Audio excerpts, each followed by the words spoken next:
আজকে তোমাদের সাথে ভাগ করতে চলে এলাম কেদারনাথের রহস্য কাহিনী।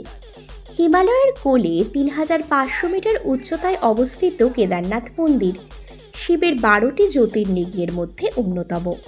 প্রাকৃতিক সৌন্দর্য, উঁচু পাহাড়, নদীর গর্জন, বর্ষা ও তুষারপাত এখানকার আধ্যাত্মিক অনুভূতিকে আরও গভীর করে।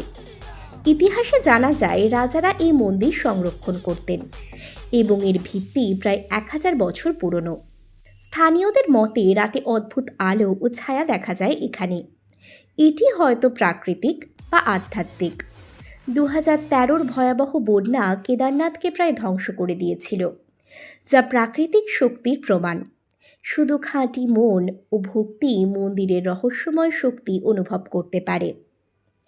কেদারনাথ তাই একসময়ের ইতিহাস, প্রকৃতি, ধর্ম ও মানুষের আধ্যাত্মিক অভিজ্ঞতার এক অনন্য মিলনস্থল।